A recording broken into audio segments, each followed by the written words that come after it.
Welcome back, ladies and gentlemen, to WCS European Challenger. We are almost ready to move into that next match, our winner's side match. But before that, we want to talk about some of the awesome StarCraft events that are going on, in case you missed it. Of course, GSL was happening last night. WCS Valencia is going on, or going to be coming up very, very shortly. We got all kinds of awesome other WCS Challenger events, such as the ANZ ones that were happening yesterday. Lots of fun matches there. So hope you guys decide to check out some of the other great StarCraft stuff going on. Roddy, how you doing, man? I was watching that last night. Yeah. I'm always feeling very frisky for risky, you know. And Frisky for risky. And seeing Risky play from the UK on the Australian server, it made my heart beat a little bit faster. I thought it was very fun to watch. I think my favorite match yesterday from the WCS ANZ stuff was Dragonite versus Peppy, because it was just constantly those two players finding ways to just completely like throw the game into a different direction. A lot of really, really fun games. I missed Dragonite versus Peppy, Ravi. I'm so sorry. It was like a Zerg player sitting up 60 supply, charging in, and then 4 DTs kill half the army. So then he runs across the map and he gets his army surrounded. It was a I'm looking for the right words. It was a heart stopper. Let's say that. But, you know, this match also might be a bit of a heart stopper, because we got two players who have both opened up with a little bit of cheeky aggression in both of their initial series. Bly versus souL. Roddy, how are you feeling about this one? I think souL's a pretty big favorite here. I know that Bly does make the magic happen, and I know if Jeff was here, he would be like, you guys are always underselling Bly, and he keeps getting it done, and that's the truth. But no matter how you look at it, souL comes in here as a favorite. He is, I think, playing at a higher level than Bly, but Bly has like, if you're talking about tiers and levels, there's like a separate tier, and that's Bly's own, you know, and it's really hard to actually rate him properly. But I have the feeling the more that these two play, and they've played a lot against each other recently, the more familiar someone like souL should get with Bly. Now, there is one little disclaimer here, and that is that souL is one of the most stubborn Terran players that I've ever seen in my life. But I still believe that he's going to fix that one day, and that he will finally become the absolute Terran force that I know he can be. All right, I'm with you on that, but I don't think... Well, what? Is he AFK? I think he's AFK. Hold on. Looking at APM. Yeah, he has 0 APM. And he's not building anything. Was he ready?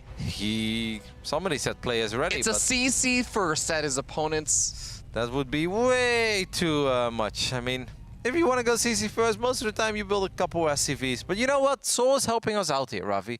He's like, I heard you guys are way ahead of schedule. Let me just temporarily go all tap, see if I can still win.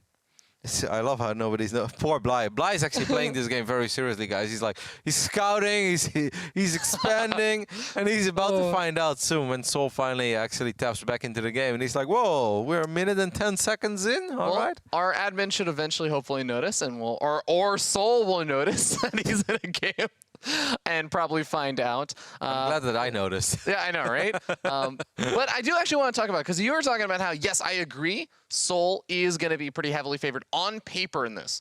But historically, these guys have actually had really, really close series against each other constantly, and they play both of these players are all about the online tournaments. And they are 2-1, I think, for the last 6 times they face off against each other. They're 63 and 58 in map score. They always seem to have close series every time they play. Yep. I'm just giving a heads up. What? Well, Roddy, I mean, this is the great thing, is that for a second we were having a really quick day today, yeah. So this is how we kind of draw things out. No, I panicked there. I accidentally hit the structures tab, and I thought suddenly I saw a command center being built, and I'm like, what? No way! Why would you do that now? He's banking minerals so he can build a command center in his opponent's natural and then repair it. And okay, there it is. The question mark. The question mark into insta leave. All right, so Bly's up 1-0. No. Of course, we're going to regame, guys. Don't fret. Yeah. Bly was actually supply capped for 12 seconds in that game. So, I mean, realistically, this is going to be a start. Yeah, he can kind of play this out. The nice thing is also it's pretty typical oftentimes that you just will have things like match history and stuff hidden. So build orders and stuff won't be revealed, especially very important versus someone like Bly, who loves to go for a lot of aggressive openings. So yeah, knowing your opponent's not doing that is good. We saw the first map, and I always think it's fun to theory craft immediately when you see the map and the player. But the first map is 16-bit. Now, 16-bit is a map that screams macro, and whenever things scream macro, it screams Nidus to Bly. So I would most likely expect some sort of a Nidus play, but early game aggression is not really possible on that map. Yeah. It's a very large map, and it's obviously incredibly safe to expand early on as a Terran player because you have that pocket expand. Yeah, and of course, for those who don't know, on 16 bits, that pocket expansion that Rotterdam's talking about, you can just wall in your front ramp, which is that single small little area, 2 supply depots and a barracks will easily wall it off, and you've secured your natural. The Ling floods and stuff that Bly's sometimes would go for. Even Ravager busts have a much harder time because you're breaking up that very small choke point. But Nidus Worm play, yeah, we've definitely seen a good bit of that. How do you feel about, especially Zerg players, taking their own in-base natural? As their first base? As one of their first or even second bases. I mean, second base, I think it's fine for the Zerg. But I would say the first one, you always want to take the low ground. And for the newer players wondering, like, why would you take the exposed base? It's just to get that creep out. Get it out a lot faster. If you would take your own pocket expand as a Zerg, then your creep tumors have to start in your main base. They have to go down ramps. It just takes way longer until you are where you want to be. And so many of these Zergs these days are fantastic in spreading creep. It will just smother their map literally in 7, 8, 9 minutes. Especially if the opponent doesn't like actively do a good job in pushing the creep back. I think that's the funniest thing. When you see some of these like high-level Zergs, you see them going up in multiple matchups as well. It's like, okay, they all spread creep, but then, you know, people fight the creep and then go back. And then you play against one of them and you're like 8 or 9 minutes in, you're like, the entire map is covered in creep. How can I ever get anything done here? How can I ever catch my opponent off guard? Because they will see everything coming from miles away. Yeah. Exactly. Of course, taking that low ground expansion, pretty favorable, but really want to see how things are going to end up playing out. souL also, even though he's not necessarily as known for, I would say, his aggression, he still likes to be aggressive. We saw a little bit of that in that first series. Do you feel like playing an aggressive style versus someone like Bly is something that just ends up backfiring, or do you feel like it's something that can actually work out really well? I think it's totally fine for souL to play very close to how he would play against almost any other Zerg, but just a tiny bit safer and scout it a tiny bit more. So don't cut everything like razor thin. Don't try to like deal with certain pushes with the minimum amount of units, because I technically believe that if souL would open, let's say a 2-1-1, right? I don't think there is anything that can straight up kill a 2-1-1 opening.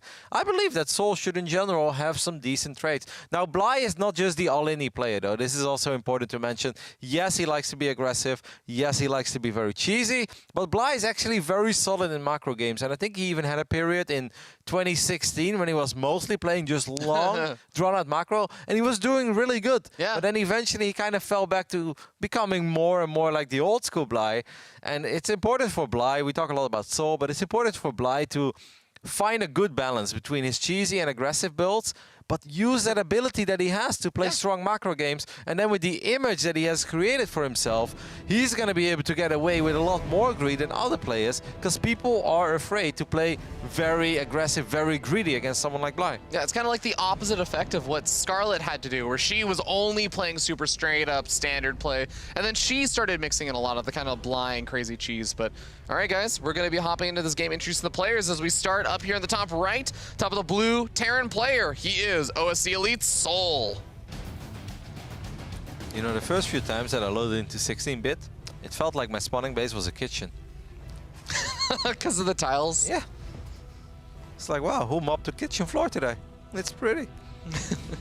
Over here on the left bottom side of 16-bit, we're looking at the main base of our aggressive, crazy, random Ukrainian Zerg player. It is Bly. I like the fact that we had about him during WCS Austin, I believe it was. It's like played over 9,000 tournament games. Like, how do you even do that?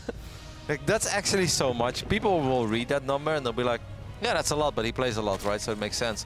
But 9,000 tournament games. Those were not games that he could have played on any given moment. No, there had to be a tournament going on for Bly to rack up games. And he managed to basically sign up for, I mean, what is it? That must be over 1,000 tournaments by now, right? Or maybe a little bit less, maybe 7, 8. To be honest, Roddy, I'll tell you part of his secret. As a tournament organizer in the scene, part of his secret is that he'll sign up for 3 tournaments at once. I know. He'll play in them until if one of them goes over and he's playing his match, he's like, okay, yeah, I got DQ'd from this other one because I no-showed because I was playing in this other match. I was like, okay, yeah. So he does get a find a way to be time efficient with playing in tournaments as well.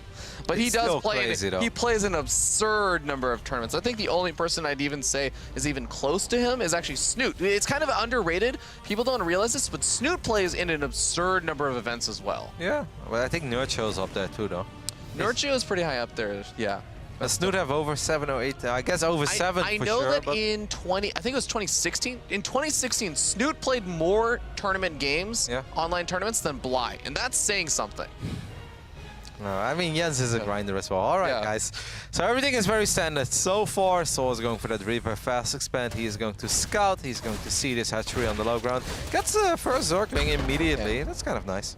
Yeah, going to continue to poke forward. Just keeping the Reaper alive is pretty nice, but Zergling speed is a good ways away from finishing up, so the Reaper should be able to poke forward, confirming the third base versus someone like Bly. I mean, normally you'd be like, whatever, you find the third base, but versus someone like Bly, it's really nice to be able to confirm that. And immediately, souL builds another command center in the back of his own base as well, so he is going to play a very economic style over here on 16-bit. Like I said, this map does scream macro. But because it screams macro, you have to worry about some of those crazy Bly builds. But so far, everything looks very standard coming out of Bly. And I'm actually kind of happy to see that, Ravi. This might be our longest game of the day. I'm going to go there. I'm going to say it. Oh, Roddy, don't curse this one, man. Don't curse this one. I mean, what's the record so far? 9 minutes? I think we can crush that. Yeah, maybe. We'll see. Of course, like you said, though, there are a lot of still opportunities for Bly to get aggressive later on. You can still go and kind of cut workers fairly early on, and we actually have Layer Tech now coming up. He's still droning up, so it's nothing super crazy aggressive just yet. But we'll see also, where's souL going to go with his build? Because right now, he's getting up his Starport. The Reaper doing some really nice harassment, but he's getting up his Starport and it's killed off actually 2 Lings and done a lot of damage. That's not bad. Come on, Ravi. He killed an extra Ling, and he got like 2 shots off on the Ling. Oh, come on. I mean, Reapers are just not expected to get much damage. It got the really nice scouting done, I'll give you that. Yeah. Okay, but there's the Tech Lab now swapped over to the Starport. He's got the Banshee coming out. We've been seeing, like, I think a lot of Terran players going for the Raven, but looks like souL is just going to favor the traditional Banshee. Yeah, no Cloak Banshees, just the regular Banshees for now. So here are these first Hellions. Already trying to get a little bit of damage. Could potentially maybe get the creep to her, but instead souL, I would have liked to see him, I don't know. Sacrificing is always hard. But I actually believe that if he would have just dived in at middle line with these 4 Hellions, only a single queen there, the Ling's a little bit out of position. There we do have this Nidus network, by the way. Oh my goodness. Yeah. What did I say again about a long game? Yeah, I think you might have cursed. You know, it's funny, you cursed it, but you also predicted this at the same time. Yes, because it makes sense, but I can only assume that souL is predicting this as well. Well, I feel like souL is still not sure, because if there is a big Ling flood, you can see how cautious he is about sending his units forward. He moves forward with one of the Hellions to try and get some information, but I think part of the reason why he doesn't want to just send all of his Hellions forward and straight onto creep is he's afraid of losing them at a critical moment. So we're going to keep souL's vision for a split second. Now, this is obviously a massive tower. At this moment, souL knows exactly what is going on. He knows it for other reasons too now. He's going to see it. He's going to try to drop a couple of E-bays. Will it be in time though, Ravi? That's not actually going to fully wall off the north side of where the units can actually hop around, but they could still potentially draw out or force these roaches to go in an awkward pathway to get around to the siege tank. The siege tank has to stay alive. Siege tank is getting focused fire down. It is going to get picked off. That's huge, as the factory is not even making units anymore. It has to lift up and go elsewhere. There are liberators on the way, but this has already been a really good start for Bly. The Nidus blocked the tank, I believe, and another Banshee got picked off as well. I actually think that this is it. I think souL is in a lot of trouble, losing the tank. The tank is everything that he has against it. Yes, he's building Liberators, but they're going to come out a little bit too late. The queen count is high, and GG is called as Bly takes game number 1 in 6 minutes and 5 seconds in the only predictable way that we know that he can do it, which is a Nidus network. He keeps doing it, and he just keeps winning with it. Well, production is going to be blaming you for cursing us on that one, Roddy. Well, I blame myself. Like I said, I called it. I was like, this map screams Nidus. But then I was like, nah, souL's going to be on top of things. And of course, we got to give kudos to Bly, as we always do. Yep. That, yes, he's hiding it well. He is making it seem like I know that you think I always cheese, but not this time. Look, I've got queens, I've got drones, I'm spreading creep. I just made a couple Zerglings, really not that many. And so it's like, oh, okay, well, that means triple CC. I can go double eBay. And it's like, let me just double check. What do you actually have in your pocket expand? Well, surprise, 0 drones. And obviously at that moment, souL knew. I really wonder what happened with the tank pathing there, by the way. I wonder... well, he wasn't even actually pulling it back at that time. It was just attacking a lot of the roaches and stuff. So it was still in range of the queens, which is why I think, like, it was him maybe just focusing on some of the other units, like pulling his SCVs around or something. I had the feeling that he wanted to like save it towards the right side. And there was the second Nidus network. And obviously I think the animation of the network is a little bit bigger than what you actually see on the screen. So maybe the tank actually couldn't go through, and that is what forced souL to lift up his factory. But that obviously was a little bit too late already, and there was a lot of surface area for those Zerg units to jump on top of that tank. I'm not even sure that single tank would have saved this game, because once again, he's playing a greedy build, right? He is triple CCing, he has double eBay there as well. You open up with the Hellions that are out of position. Not sure if the single tank would have made all the difference. But I think there's still a lot more hope there in that situation. Because like you said, it is still triple CC. And once you have those triple orbital commands, you can fall below your opponent's worker count. Yeah, by and 15 or 20. And you can still play catch up because you have the advantage of those mules going in. No, absolutely. I'm going to let the players know that we are ready for game number 2. That is going to be played on Lost and Found. Well, Ravi, you said it. These two will pretty much always have close and competitive series. I kind of off-screen said that I think it's going to be a 2-0 for souL. Wrong. Well, I'm not gonna say that's a close series just yet, Roddy, because so far Bly is sitting up 1-0, and there is still an opportunity here for him to take it 2-0 if souL is not ready. But we'll have to wait and see as we hop onto Lost and Found, a very standard-looking map in a lot of regards. And we're going to be starting up here in the top right, top of the blue Terran player from OSC Elite. He is souL.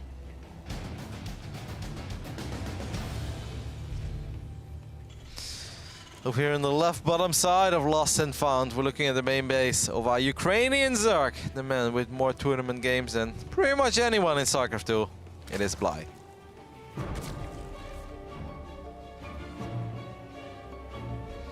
Good old team expert, teammates with Scarlet.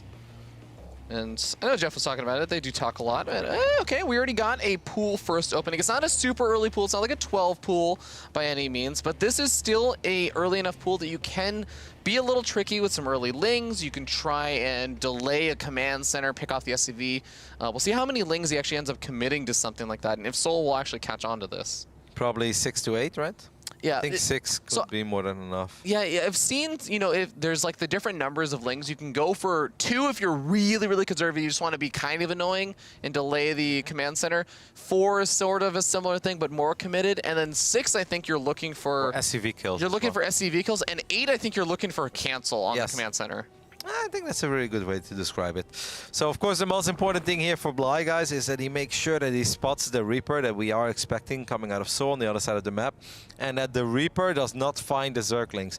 Now, souL does not, I want to say SCV scout, and right when I want to start that sentence, he does SCV scout. Anyone who doesn't SCV scout versus Bly, I think is, you know, you're playing with some fire.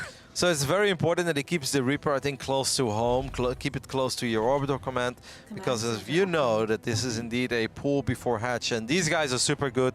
The moment this SCV gets close and sees that the creep is still spreading, souL knows everything that he's supposed to know, and he's supposed to keep this Reaper at home. We see on the minimap there is a Reaper. Now souL sees the timing, and Reaper should turn around immediately. He's not turning around, Roddy. I think he sees those 2.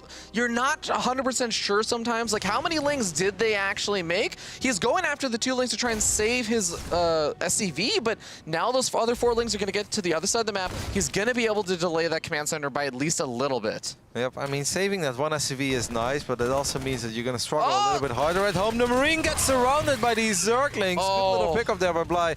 But I mean, that's just a Marine, though. Yeah, but I mean, the lings are also now inside the main base, so this is really annoying because you can see the factory still finishing up, the reactor's coming down. He only really has the Reaper, so now he has to pull the Reaper all the way back home. It's not getting any additional scouting information. Remember, that SCV barely poked into the natural, so he's really going to be playing a bit more in the dark now. Still well done by souL, I think. Obviously, if he ends up losing 3 or 4 SCVs there, then we're going to be like, oh. Losing a Marine, yeah, that stings, but to be honest, I think a lot of Terrans would be okay with losing a Marine over an SCV in this phase in the game. When you only have 25 or 24 workers, every SCV is very important. That Marine is not going to be important for quite some time. The only thing that's going to be annoying is that Overlord that you now can't fire at. What? There is a Zergling in my base. Yeah, he gets another Ling. Oh my god, he's going to delay this starport by a little bit. And he scouts out, okay, Tech Lab next to that starport. I wonder if you're going to be swapping that over. And Hellions do manage to clean up that Ling eventually. I think the Reaper on the other side of the map also scouts out the third base. But yeah, kind of a weird start so far. Yeah, I still think that souL handled that very well. I was a little bit confused at first when he sent the Reaper that far out. And yes, his buildings have been delayed. I think this is one of those starts where it's a tiny bit annoying if you're souL, because all of these guys, like I said, they're super good, so their builds are very streamlined as well. Obviously, everything just connects, right by the second. The moment that you have to deal with Zerglings, the moment you have to pull SCVs around, even if it's just a couple times, that means that your build is going to be a tiny bit messed up. You're more likely to hit a supply block or two down the road, because things are not exactly the same way as you have it in a perfectly clean game.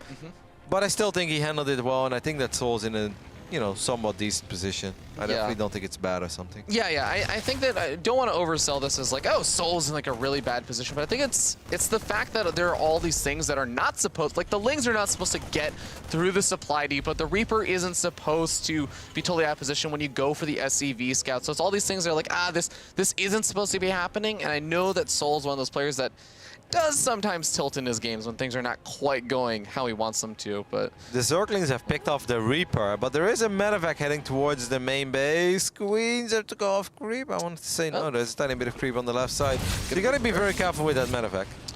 Yeah, Medevac already taking a couple of hits. The Queen's moving over to the natural expansion, but the Hellions maybe finding opportunity. No, I like this Evolution Chamber wall off. Eventually those Hellions moving there.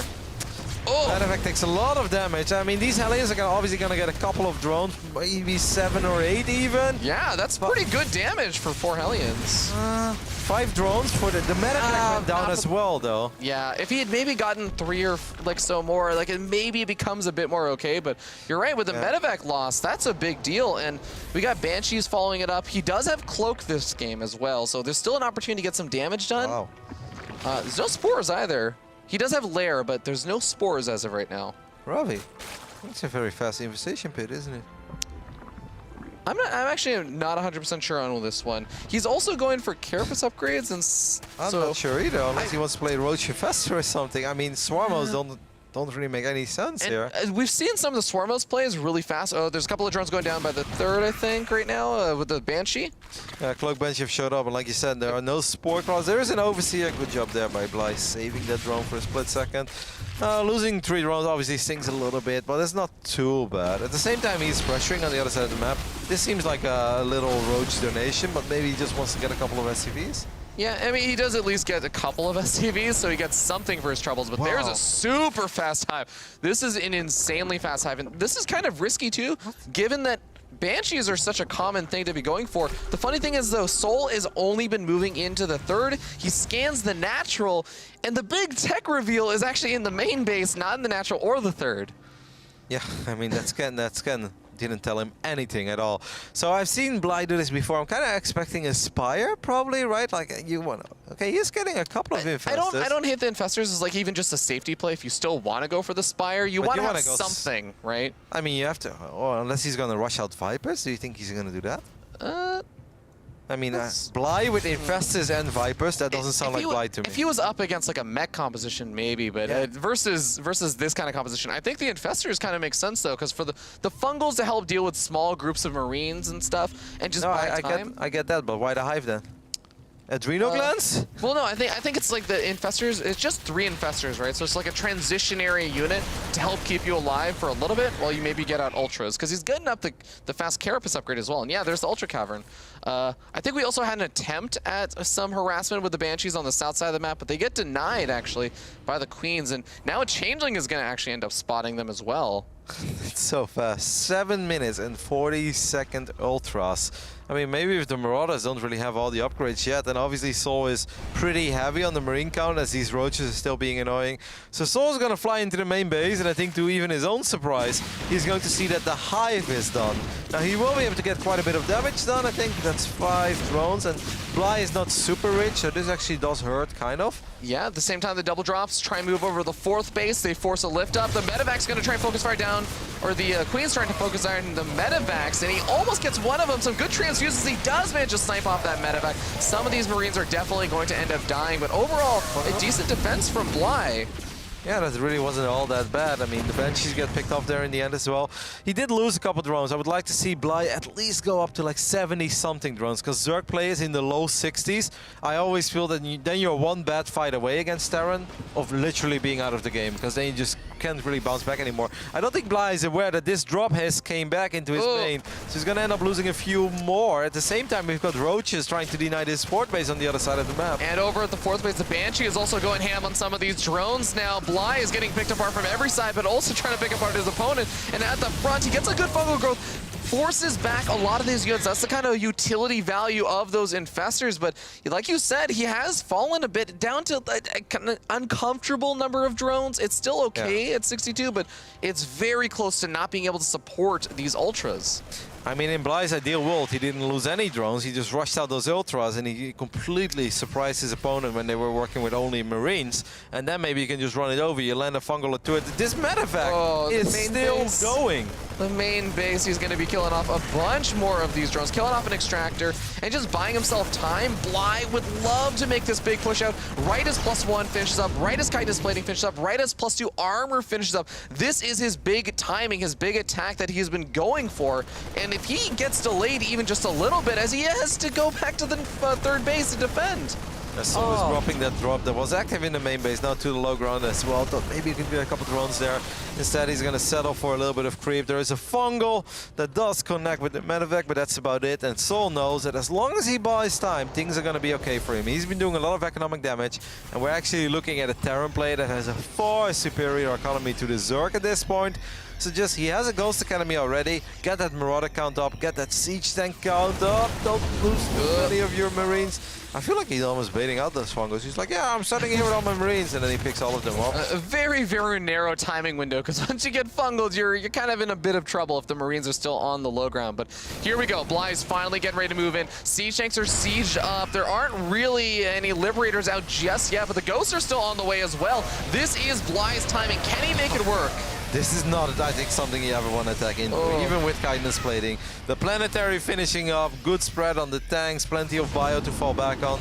Sensor tower goes up as well. I like the way that souL has survived the last 2.5 minutes. He's like, I see you rushing up the ultras. That probably means you don't have a lot of anti-air. If you don't have a lot of anti-air, try dealing with my multitasking. And I think souL did a phenomenal job in bouncing around from base to base, picking up drones left and right to make sure that he does have the right units out to deal with these ultras. Okay, did Bly get souL to commit a little bit too much to the south side? No, he's not going to try and go for the multi-prong attack.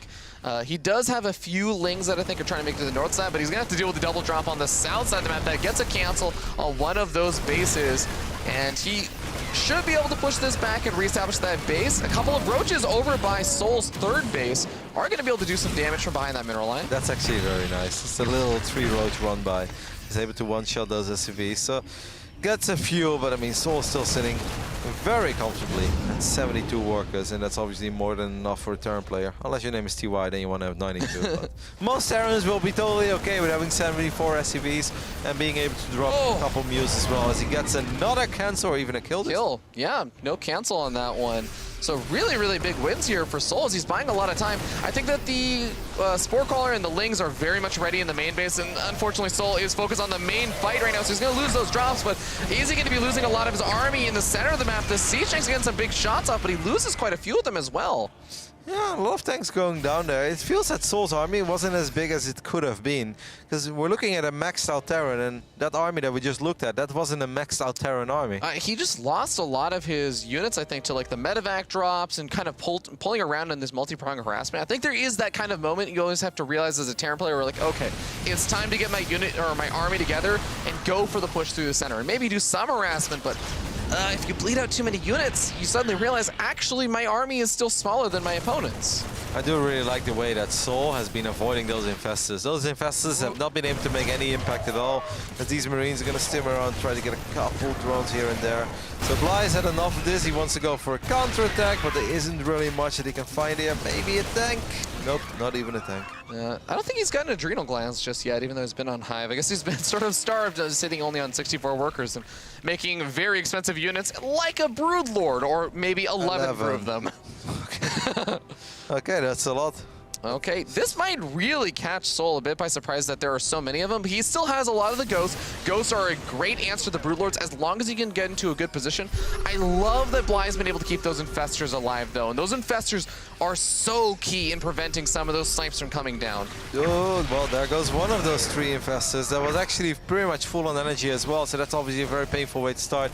Bly is losing a few more drones to a Liberator over here. At the same time, souL is using that Liberator to get his army in a better position. He's going to see these Broodlords now, but with this amount of ghosts, I don't think he's that worried about them.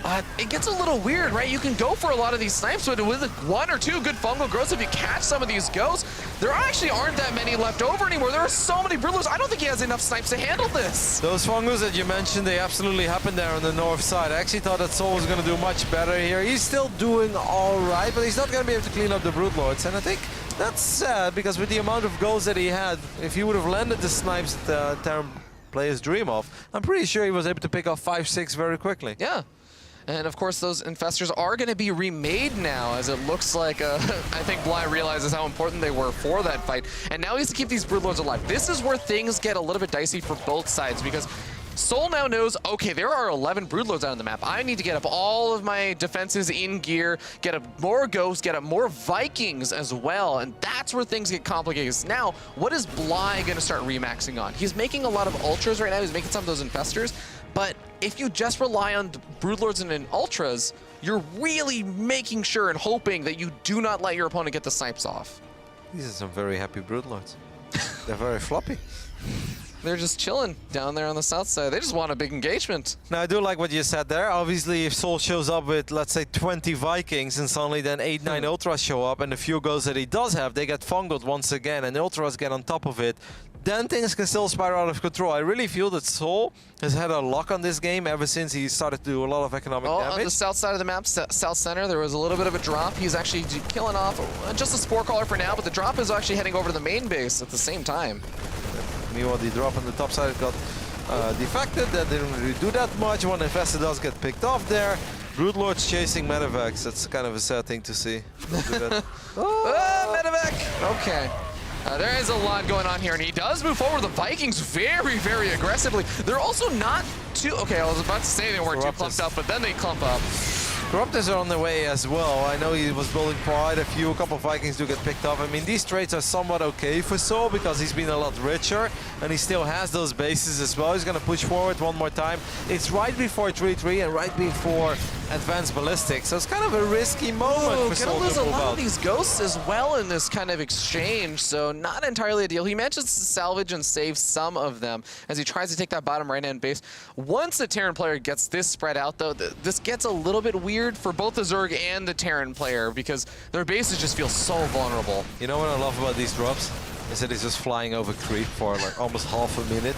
And then it still lands, and it still often does a little bit of damage. I think this game has just been so action-packed that I don't even blame Blythe that much because, yes, he sees a drop coming, but he still has to deal with the other drop that's on the opposite side of the map. So it's like, oh, you know, I know it's there. I just can't do anything about it yet. Bly really got a lot better at spreading creep as well. I think that was one of his weak points early on, but these days he's very active about it. I'm not sure like how good he is when it comes to renewing the creep every single time. I think where Scarlet truly shines in her creep is not just the ability to spread creep, because most Zergs have it, but the ability to renew it every single time the opponent pushes it back, always having queens there. But I mean, if you look at the vision of Bly, he's done a pretty tremendous job in giving himself at least a heads up of things that are coming. Also, we've got nuclear missiles on the way. All right, we're getting to that stage of TVZ. Roddy, thank you for not jinxing this game as well. I decided to keep my mouth shut, see how it goes. Well, guess what? Best game of the day. Oh, no. Now we know how it's going to end, ladies and gentlemen. But, all right. The Broodlords are making a slow advance to the south side of the map, and there is a very important base there for souL that's going to get completely obliterated. There's just not even an attempt at defending this. I'm actually surprised that souL lost like 3,500 resources more. I know he lost a couple of goals here and there as his Liberator is trying to find some economic damage. Oh, gonna find some ultras. Yeah, Advanced Ballistics is a very, very, very good upgrade. At the same time, we see souL dropping on the left top side. He's going to be able to deny this base from going up as well. No cancel. Yeah, a very positional game going on for both these players where they're both saying, like, look, the top left and the bottom right-hand side are the most important sides of this map. So we're just constantly going to force engagements on either side. You can see the Broodlords have been on the south side of the map this entire time. So they haven't really been able to get involved in the defense here for Bly, but souL's been doing a great job of moving back and forth with those medevacs, and it really is just about, I like the fact that souL, by taking this top center base and continuing to keep his army on the south side, it's keeping Bly down on the south side and preventing him from doing too much. No way! Oh, that creep too hard. Did you see that? Oh, yeah, he's gonna delay it, but there's the nuke. Does Bly realize it? I don't know if Bly has seen it. I don't think His Overlord, I think, is blocking it. Oh no. Oh, he got the ghost. He got the ghost. Yeah, okay. At the same that is time, one way there's to deal multiple with it. fights. Ultras are trying to attack this planetary on the top side, and the repair was late. So He's gonna get it, but at the same time, the big army engaging gets a lot of fungal growth down on these ghosts, preventing a ton of the snipes, but there are still only 4 Broodlords left over here. There's a lot of expensive units going down for souL, though. The Ling run-by wasn't super successful, as a couple of Liberators kept at least the natural save. Those ultras, though, going ham on that planetary. No, Bly. Is it worth it? I mean, you just killed off a majority of the mining bases there for souL. What does he have left? A third that has 3 mineral patches? It may have very well been worth it. I was just not sure if he was actually going to get it in time before. I mean, attacking a planetary that's being repaired with 4 Liberators on top of it, that's one of those moments where this can go either quite well, where I get the planetary. Drop on the top left-hand side is trying to get some damage done, by the way.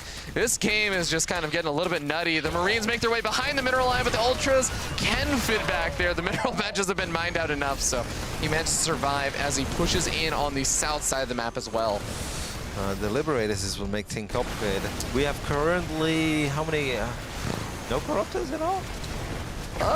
That is a little bit concerning, but oh my god, those fungal growths, those blinding clouds, these Liberators are going to be going down in a matter of seconds. The Banelings also come rolling on forward, and as soon as those get on top of the Ghosts, I feel like souL just does not have an army he can replenish anymore. He does somehow manage to stay alive with a few of these units, but again, he can't remake any of this army.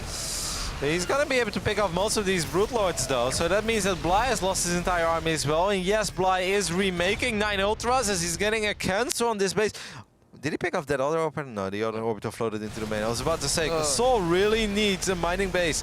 Then again, if Bly loses this hatch, he doesn't really have any income left anymore either. There's some mineral patches here, but these are going to run out quite quickly. Obviously, it's better for Bly, but I don't think souL is down and out. But Roddy, what? 14 Ultras are going to be on the map in a second. 14 Ultras, and guess how many Ghosts there are? There are 4 Ghosts. That's it. Okay, well, soon to be 13 with that Ultra going down. With Liberators and Marauders and some kiting, though, I absolutely believe that the dream is very well alive here for souL. And don't forget, guys, Bly's up 1-0. We're playing best of 3s. If Bly wins this game, he will advance to the playoffs of WCS EU Challenger. But you like it for Bly? I think I like it for souL. I think I really like it for Bly. He's doing a great job of just continuing to deny those mining bases, but I see what you're saying. The Ultras, they can be kited against. The Liberator's going to go uncontested for now. souL is backed into a corner. He loses so much of his army right there. There's still more Ultras trailing, but finally the couple of these Corruptors are coming forward to snipe off those Liberators. And souL, he's trying to deal with the counterattack on the other side of the map. It's an Ultralisk run-by. And the Ghosts are going to be able to save his butt for now, but he still can't mine. You know, the biggest problem for souL is that he doesn't know about this base on the top side of the map. That was actually just building. It just finished up, but it's a very, very important base. I mean, now I do really like it for Bly. I think souL kind of overstepped his boundaries there. He lost a lot of very expensive units. Does get infested there, which is nice. If he saves his medevac, he may be able to find that base that is at 11 o'clock as he's flying over creep. But with just 3 units left over, I mean, what's he really going to do to the base? He does still have a decent bit of army supply. He's remaking those Ghosts, and I think he might have seen base? No, he didn't see the base. Okay, he expects it, is that it? Yeah. But only a single Liberator at this point. There is a little bit of energy on these goals, but I feel like the army is not big enough right now for souL. These Ultras with a couple Banelings in the mix. Can Bly do what nobody thought he was going to do, and that is win this group of WCS EU Challenger? What is even going on in this group? I mean, you had Bly taking out these big-name players. You have him taking out, who was it? Did he take out Showtime? No, he took out Lambo. souL took out Showtime, and now we had Bly taking out Lambo, and now Bly is about to potentially win this group. This is insane. And he did it in his own way, with his own style, rushing up to that hive. GG, damn, Bly, what a performance. Doesn't just take a map of souL, he takes this series, Ravi. You know what? You were right, Roddy.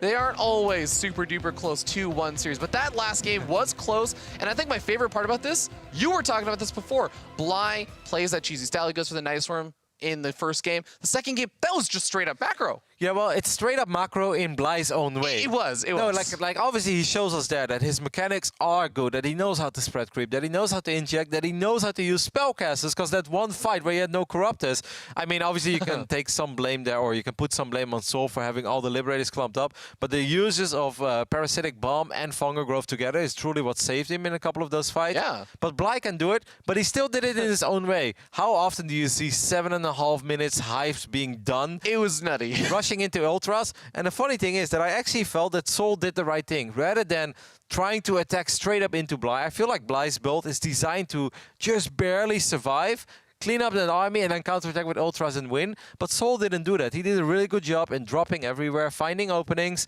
Yet, I feel like in a couple of the big engagements, especially that fight with the Broodlords, where you said as well that one Fungal, I think he got like 7 goals with the Fungal. All of them got picked off as well. And not only that, but it canceled all of the snipes that were going off. Because that specific Fungal Growth you were talking about, those ghosts were in a very safe spot from they were behind the ledge, so none of the roaches or anything else for Bly could reach those. Yep. It was all about the fact that that Fungal Growth prevents those ghosts. If that Fungal Growth doesn't go down, I think at least half, maybe more than half of the Broodlords just go down immediately. And I think the game potentially just ends right there with how well souL was actually playing. I'm very impressed. I did not pick Bly to win this group. He was the underdog coming in for me. And we all know what he's capable of. And yes, we know he has his own style and his own build. But Bly winning this group, I mean, chapeau. I'll tip my fedora to Bly because that is very impressive. All right. Well, Bly now, of course, getting to move on to the playoffs is probably going to be feeling pretty good about this, just in general. Oh, we're going to get some feisty tweets coming. Yeah, Bly is always guys, go check him out, Bly on Fire on Twitter, because you're going to want to see what those tweets are. But coming up next, also, we are going to have, of course, the other match of souL versus Lambo. Oh, boy. Any predictions, Roddy? Deciders match, I mean... Normally people would go with Lambo after his very strong performance at Austin and obviously looking good against Showtime as well. But souL is really, really, really good. And I feel like it's up to us commentators to keep telling people at home that souL is really good, because we know that he's really good and all the pros knows that he's really good, and yet he struggles shining often on the biggest stage. He has his moments. I mean, that big victory he had over Stats at Katowice, that's the one where everyone's like, wow, so souL is actually good. Like, yeah, souL is really good, but he needs to show it a little bit more often. I think this is a 50-50 matchup for real. Who do you think is going to win? Find out in a little bit with more WCS EU Challenger.